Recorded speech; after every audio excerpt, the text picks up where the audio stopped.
Hello, good morning students. Today in 11th class mathematics, we are continuing with exercise 9.3. 9.3 में आप लोगों ने questions कर लिए थे कहां तक? We done up to question number 13. आज अभी हम क्वेश्चन नंबर 14 से स्टार्ट कर रहे हैं. तो क्वेश्चन नंबर 14 देखो बच्चों, सबसे पहला आज का. इसमें the sum of first three terms of a GP. The sum of first three terms of a GP. The sum of first three terms of a GP is 16. ये देखो एक स्पेशल अलग टाइप का क्वेश्चन है. And the sum of next three terms. बच्चों तीन terms AR square, AR cube, AR to the power of 4 and AR to the power of 5. तो अब इसमें शुरू के तीन टर्म्स का सम 16 दिया है. अगले तीन टर्म्स का सम, अगले तीन टर्म्स बच्चों कौन से हैं? इसमें इनका सम जो है 128 है. तो AR cube plus AR to the power of 4 plus AR to the power of 5, ये 128 है. अब इसमें determine the first term AR cube. इसमें AR क्यूब बच्चों कॉमन ले रहे हैं. 1 plus R square is equal to 128 है.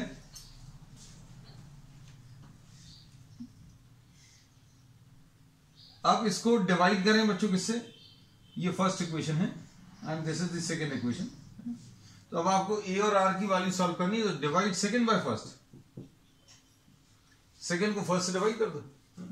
तो कितना आ जाएगा? AR cube 1 plus R square है ना, इज इक्वल टू 128. और इससे डिवाइड करें तो A 1 प्लस R स्क्वायर ऐसा कुछ आएगा. और ये 16 है ना. ये कितना आ जाएगा? 8 से कैंसिल होगा. अब इसमें A भी बच्चों कैंसिल होगा, 1 प्लस R स्क्वायर भी कैंसिल होगा. तो इससे R की वैल्यू मिल जाएगी बच्चों. R की वैल्यू इसमें कितनी? 2 आ जाएगी. तो क्वेश्चन नंबर 14 में और क्या पूछा है? R की वैल्यू 2 आ गई. अब इसमें A भी निकालना है ना. तो ये A कैसे निकालेंगे? R की वैल्यू 2 रखकर. A into 1 plus R square is equal to 16 है. तो A इंटू 1 प्लस 2 प्लस 4 ऐसा कुछ आएगा 16. और A की वैल्यू 16 डिवाइडेड बाय 7. तो A की वैल्यू बच्चों इसमें कितनी? 16 आ गई है ना. 16 बाय 7. तो इसमें अभी हम लोग ये कहते हैं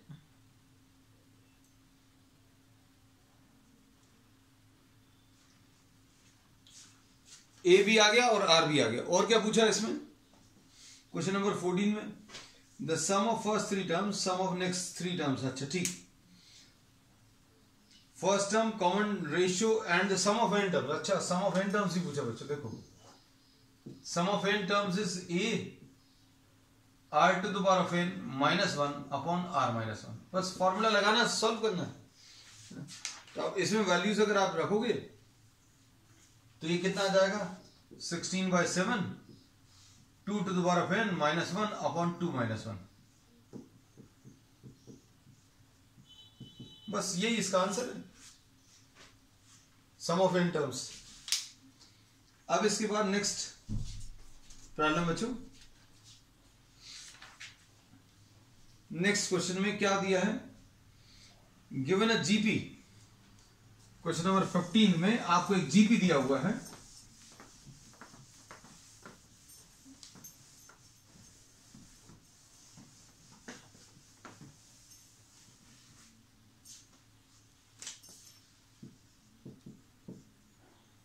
You are given a GP in which A is given. A कितना है? 729 है.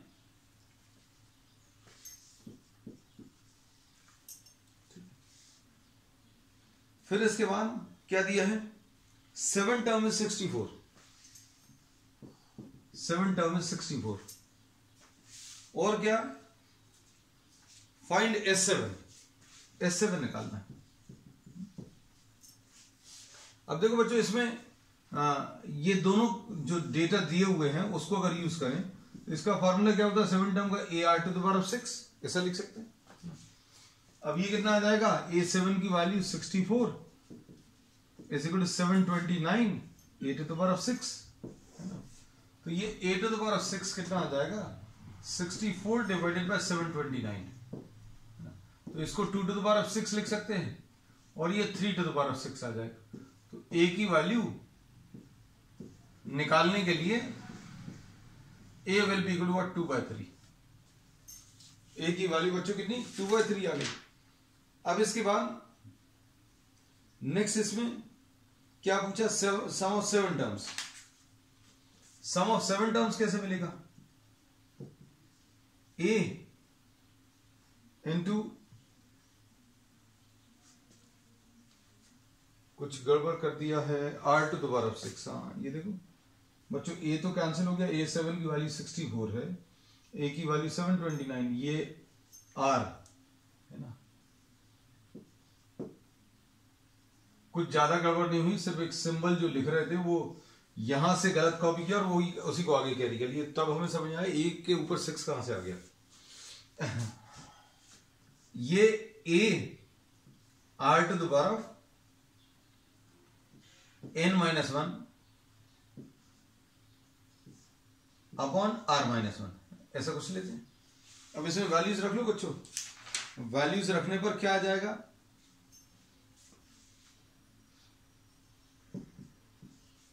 r की वैल्यू कितनी है 2/3 है ना, तो इसमें ज्यादा अच्छा रहेगा कि अगर आप माइनस साइन से मल्टीप्लाई करके इस फॉर्मूले को लिख लें, है ना, तो ये कितना आ जाएगा 1 minus r to the power of n। फॉर्मूले दोनों इक्विवेलेंट है बच्चों, लेकिन एक का स्टेप कम हो जाता है अगर आप ऐसा कुछ लिख लेते हैं। a कितना है, अगर किसी को इस चीज को लेकर डाउट है तो अभी हम आपको इसी से सॉल्व करके बता दे रहे हैं, नहीं तो किसी के मन में ये आए कि ये गलत है formula, r to the power of n-1 इससे भी सॉल्व करके दिखा देते हैं। वैसे अभी हमने बोला स्टेप्स कम हो जाते हैं, अगर r स्मॉलर देन 1 है तो आप 1 minus r to the power of n लिखना है। a कितना है बच्चों, इसमें a इज 729, अब r कितना है 2/3 to the power of 7 minus 1 upon 2/3 minus 1। अब देखो कितना आ जाएगा, 729 और इधर आ जाएगा 2 to the power of 7 minus 3 to the power of 7 upon नीचे कितना आ जाएगा, एलसीएम लेने पर ये 3 टू द पावर ऑफ 7 आ जाएगा, है ना, और ये कितना आ जाएगा माइनस 1/3 आ जाएगा, ये 2/3 माइनस 1, तो 2/3 माइनस 1 यानी माइनस 1/3 है ना। अब इसमें देखो ये एक कैंसिल होगा, 3 टू द पावर ऑफ 6 आ जाएगा, तो ये एक्चुअल में ये इस 3 टू द पावर ऑफ 6 के साथ कैंसिल होगा। 729 is actually what 3 to the power of 6, 3 3s are 9, 9 9s are 81, 81 into 9 729, 3 to the power of 6 है बच्चों। ये इसको 3 to the power of 7 minus 2 to the power of 7 upon 3 to the power of 7,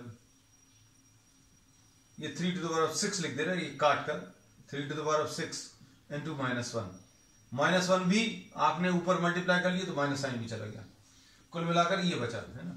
अब इसको solve करना है, अब ये कितना आएगा 729 इंटू 3, ये आ जाएगा 3 9s are 27, 2 3 2s are 6 and 2 8, 3 7s are 21, 2187 आया,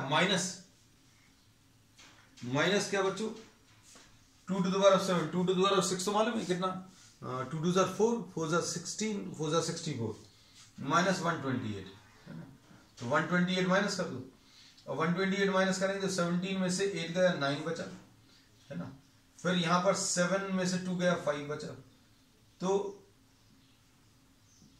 2059 इज द आंसर। नेक्स्ट इसका 16 प्रॉब्लम देखो,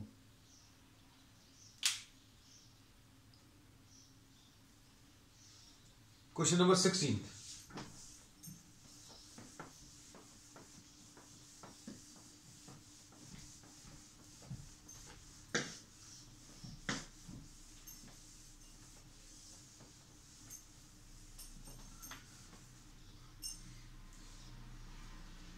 Find a GP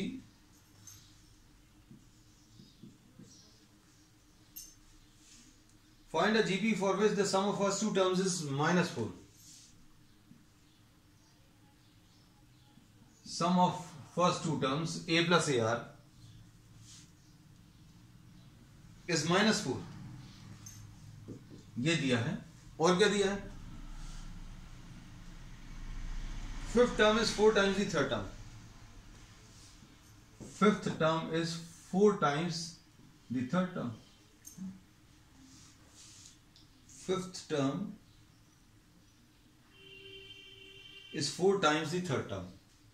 अब ये कितना आएगा बच्चों? a r to the power 4 आएगा, ये 4 आएगा और ये a r स्क्वायर आएगा. इसमें a और a कैंसिल होगा और यहां पर r to the power 4 upon r square is equal to 4 आएगा. तो r स्क्वायर की वैल्यू 4 आ गई.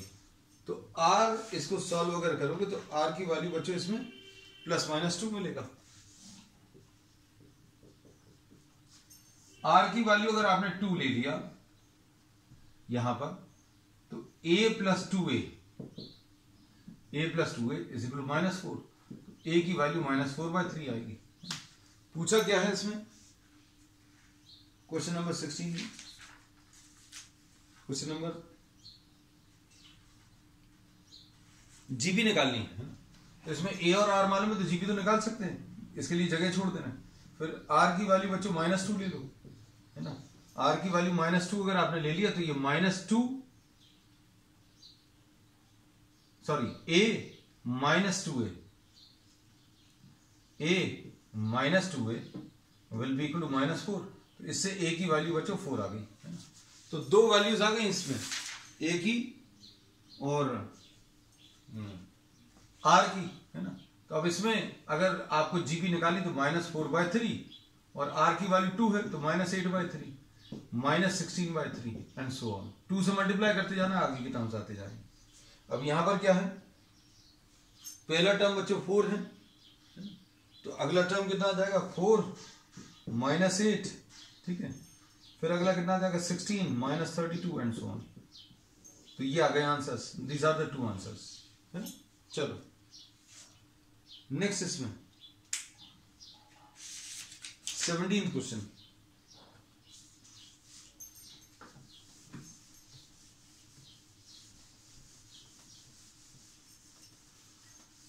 देखना बच्चों 17 में क्या दिया होगा और क्या निकालना है. 17 जैसा एक अभी हम लोग कर भी चुके हैं, शायद थर्ड क्वेश्चन वैसे ही है. The 4th, 10th and 6th terms. 4th, 10th and 6th terms.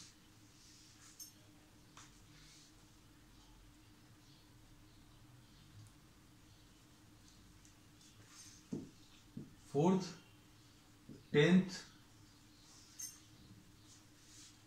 And 16 terms. ये XYZ दिए हैं, और प्रॉब्लम में क्या पूछा है बच्चों? ध्यान से देखना. ये क्वेश्चन नंबर 17 है. ये AR³ आ जाएगा और ये कितना आ जाएगा बच्चों? ये AR to the power of 9 आ जाएगा. ये कितना आ जाएगा? AR to the power of 15, है ना.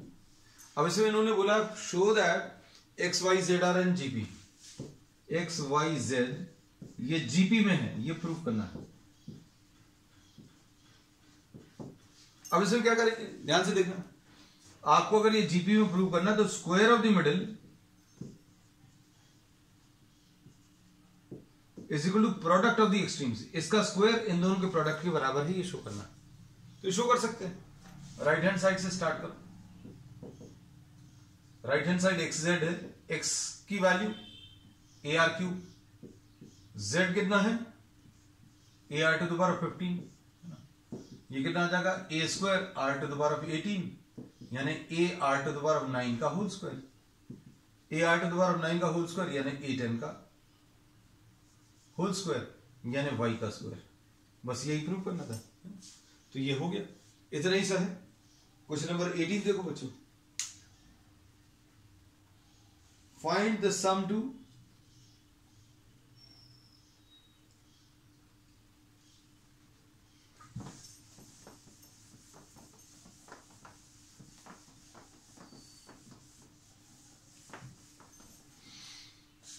Question number 18. Find the sum to n terms. हाँ, ये अच्छा क्वेश्चन है। 8 + 88 + 888 एंड सो ऑन। ये देखो, इसको देखकर कुछ लग रहा है क्या?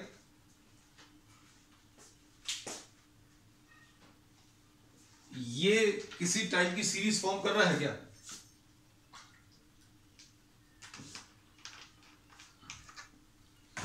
This is not forming any GP, ना जीपी फॉर्म कर रहा है ना एपी फॉर्म कर रहा है। तो देखो करते चलते हैं, 8 कॉमन ले लो तो 1 + 11 + 111 एंड सो ऑन, है ना। अब इसमें क्या आया? कुछ भी नहीं आया। 9 से ऊपर नीचे मल्टीप्लाई कर दो, 9 + 99 + 999।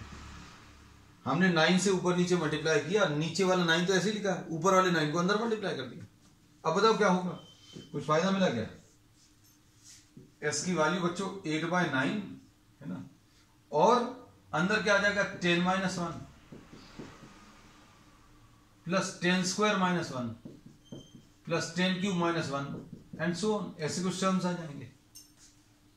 तो ये टर्म्स को अगर आप देखो तो ये 10 + 10² + 10³ -1 -1, यहां पर n टर्म्स हैं और यहां पर भी इसके n टर्म्स हैं। ठीक, अब बताओ, ये अब एक जीपी है तो ये कितना आ जाएगा? a r⁴n। तो बच्चों इसका a तो 10 है ना, r की वैल्यू भी 10 है, तो a r⁴n -1 अपॉन r - 1, 10 - 1, ऐसा कुछ आएगा, है ना। और अब इसको देखो, यहां पर -1 -1 कितनी बार है? n टाइम्स है। -1 अगर 3 बार होता तो माइनस से आता, 5 टाइम्स अगर होता तो -5 आता, लेकिन यहां पर n टाइम्स है तो -n आएगा, है ना। बस अब आपको क्या करना है, इसी को थोड़ा सा और सिंप्लीफाई करके आंसर आ जाएगा। तो आपको आंसर क्या मिलेगा इसका?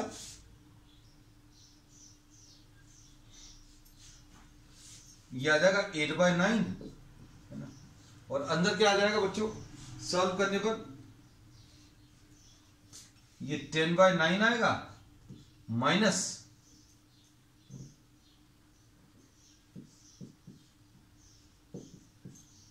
ऐसा कुछ -n, है ना।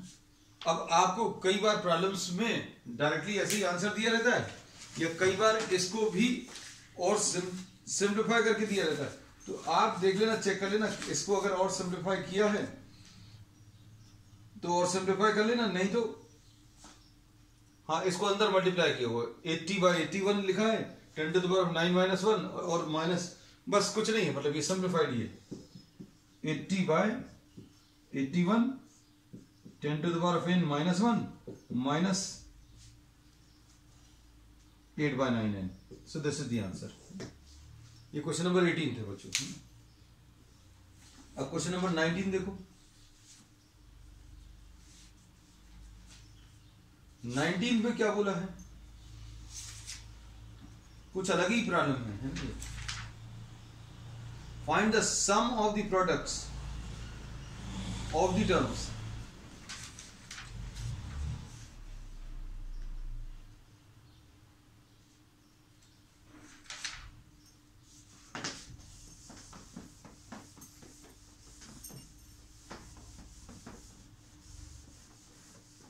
क्वेश्चन नंबर 19 देखो बच्चों।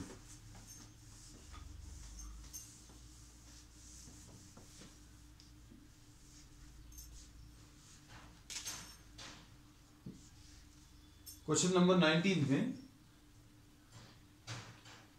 2, 4, 8, 16, 32 एक सीरीज ये दी है, 2, 4, 8, 16, 32, है ना। और एक और सीरीज दी है। एक और सीरीज क्या है? 128, 32, 128, 32, 8, 2 and 1/2।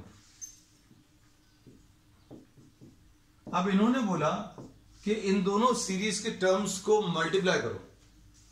ये सीरीज 1 है, ये सीरीज 2 है, और इनका प्रोडक्ट ऑफ 1 and 2, तो ये कितना आ जाएगा बच्चों? 2 into 128, comma 4 into 32, 8 into 8, 16 into 2 और 32 into 1/2। अब ये कितना आ जाएगा? 256 आया, ये 128 आया, और 8 into 8 लिखना था, ये कुछ गलत तरीके से लिखा गया। अब इनका सम निकालना है ना। Find the sum of the products of the corresponding terms. Sum of मतलब आपको एडिशन निकालना है बच्चों, है ना। ये प्रोडक्ट तो निकाल लिया, फिर इनके बीच में प्लस साइन लगाना है, तो ये प्लस साइन भी लगा दिया। अब डायरेक्टली तरीका तो ये है भैया, डायरेक्टली ऐड कर लो, है ना। लेकिन अब अगर नंबर ऑफ टर्म ज्यादा होते तो क्या करते? a(r⁴n - 1/r-1) ये लगाना है। a कितना है? 256। r कितना बच्चों? r मिलेगा second term divided by first term, 128 divided by 256, तो 1/2 to the power of 5। 5 terms है, 1 2 3 4 and 5, 5 टर्म्स है। बस सॉल्व कर लो इसको, तो यह आएगा 2 to the power of 256 into 1 minus 2 to the power of 5 upon 2 to the power of 5 into -1/2। बस इसको सॉल्व करना बच्चों। तो ये कितना आ जाएगा? ये माइनस साइन कॉमन लेकर इधर कैंसिल कर दो। 2 2 4, 2 8, 2 16, 2 32, -1, तो ये 31 आ जाएगा। तो ये ऊपर वाला टर्म्स तो बच्चों 31 आएगा, और ये 32 से कितने टाइम्स कैंसिल होगा? 2 2 4, 2 8, 2 32, हाँ 32 8 टाइम्स कैंसिल होगा, है ना। ये 2 ऊपर मल्टीप्लाई होगा 16, माइनस साइन इससे मल्टीप्लाई होगा तो 2 to the power of 5 -1 आ जाएगा, है ना। तो ये 16 into 31 ये आंसर आ जाएगा। तो 16 1s are 16, 1 16 3s are 48 and 1 49। अब इसका बहुत जल्दी तो आंसर डायरेक्टली ऐड करके निकल आता है ना, तो मल्टीपल चॉइस क्वेश्चन में तो कर सकते हो ऐसा एमसीक्यूज में, लेकिन सॉल्व करने का ये तरीका है जीपी यूज करके। ठीक,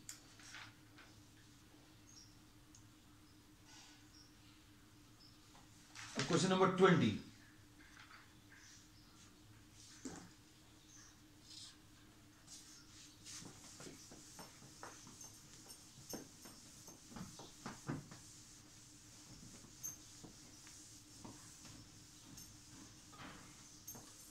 क्वेश्चन नंबर 20 तो बच्चों इजी दिख रहा है क्या? Show that the products, question number 20,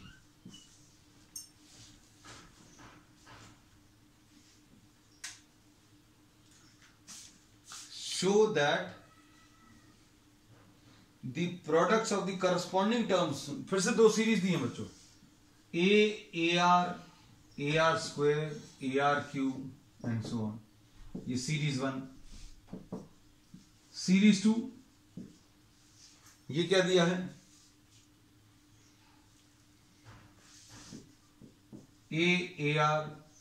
AR square. ठीक, अब इनका प्रोडक्ट क्या आ जाएगा?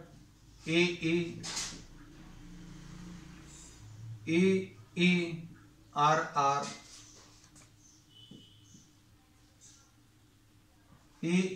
R स्क्वायर, ऐसे कुछ आएगा।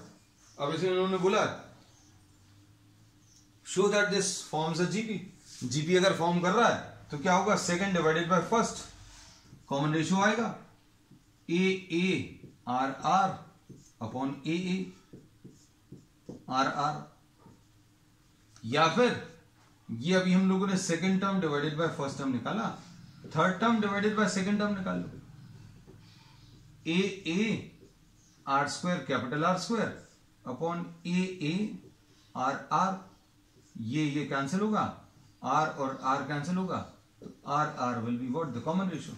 तो कॉमन रेशियो सेम आ रहा, तो कॉमन रेशियो भी निकल गया और ये जीपी भी प्रूव हो गया। ठीक है,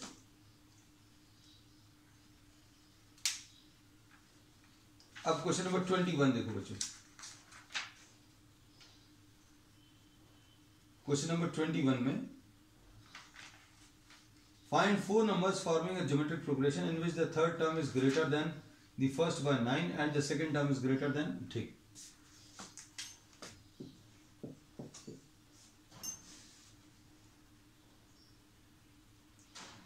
Third term is greater than first. Third term is greater than first by 9. Third term बड़ा है बच्चों फर्स्ट टर्म से, कितना बड़ा है? 9 बड़ा है, तो थर्ड माइनस फर्स्ट 9 है। Second term is greater than fourth. अच्छा, third term is greater than first by 9 and the second term is greater than the fourth by 18. Second term is greater than fourth by 18.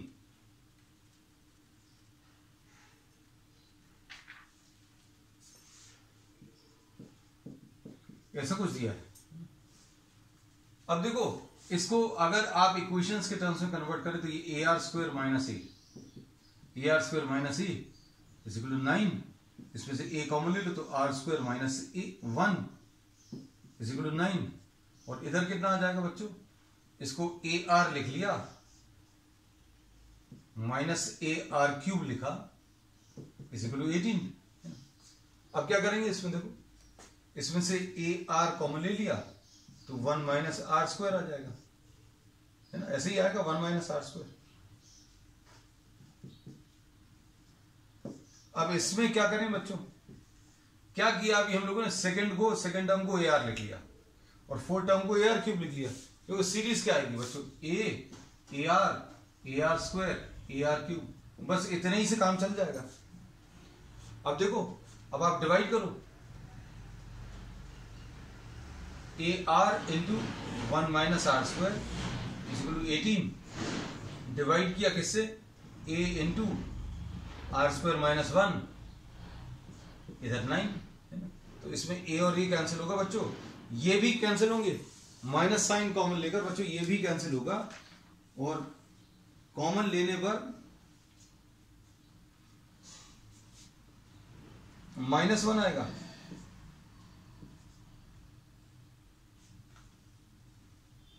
तो minus R will be equal to 2, यानी are की value कितनी? -2।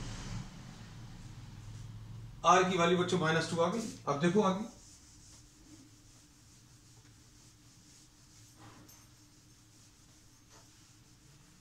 Are की value -2 किस में रख दें? इसमें रख दो, -2 का होल स्क्वायर इसमें रखा,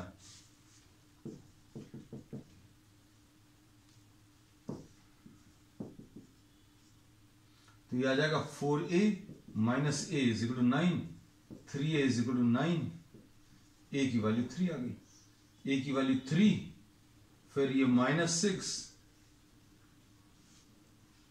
और 12 और -24, ये टर्म्स आ जाएंगे, 3 -6 12 एंड -24। ठीक है, अब नेक्स्ट क्वेश्चन देख लो।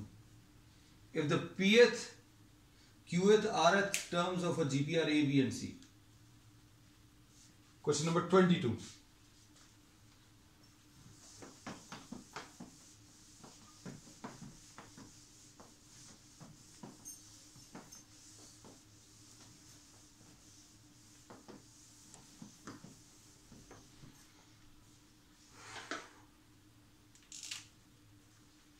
क्वेश्चन नंबर 22 में pth टर्म बच्चों, क्वेश्चंस बच्चों साथ में करते जाना, क्योंकि अगर क्वेश्चंस नहीं करेंगे सिर्फ देखने से आपका काम नहीं चलेगा। मतलब पेन कॉपी साथ में रहना चाहिए, और अगर अभी नहीं तो बाद में भी लाइव क्लास अटेंड करने के बाद आप क्वेश्चंस को जरूर करिएगा, क्योंकि अगर नहीं कर रहे हैं then it is of no use. R term तो ये कितना आ जाएगा? पी टर्म का फॉर्मूला क्या आएगा बच्चों? A are to the power of P -1, A are to the power of Q -1। इसमें कैपिटल ए क्यों लिख लिया बच्चों? क्योंकि स्मॉल ए एक प्रॉब्लम में दिया है, स्मॉल आर भी दिया हुआ है ना, इसलिए अभी हम लोगों ने इधर पर कैपिटल ए और आर लिख लिया। अब आपको प्रूव क्या करना है? A to the power of Q minus r into b to the power of are minus p into c to the power of P minus q. अब इसमें एक ए बच्चों, ए की value a are to the power of P minus 1, b की वैल्यू रख लू, इसकी वैल्यू बच्चों इक्वल टू 1 प्रूव करना, तो वो अभी हमने लिखा नहीं है ना, इसी को सॉल्व कर दे रहा है, हमेशा लिख दे रहा है। ए बी की वैल्यू रखो A are to the power of Q minus 1, A are to the power of are minus 1 to the power of P minus Q. बस सॉल्व करो बच्चों इसको, ये कितना आ जाएगा? ए के ऊपर प्रॉब्लम में पीएच टर्म दिया है, क्यूएच टर्म दिया है और आर टर्म दिया है, तो पीएच टर्म ए है, क्यूएच टर्म बी है, आर टर्म सी है।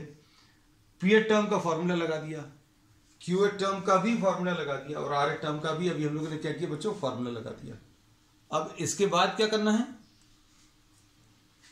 आपको इसको सॉल्व करना है, इसको इक्वल टू 1 प्रूफ करना है। तो अभी हमने क्या किया है, I have not written down equal to 1, left hand side पर लिख लिया, फिर एबीसी की वैल्यूज रख ली। अब टर्म्स को कलेक्ट करो बच्चों, ए के ऊपर क्यू माइनस आर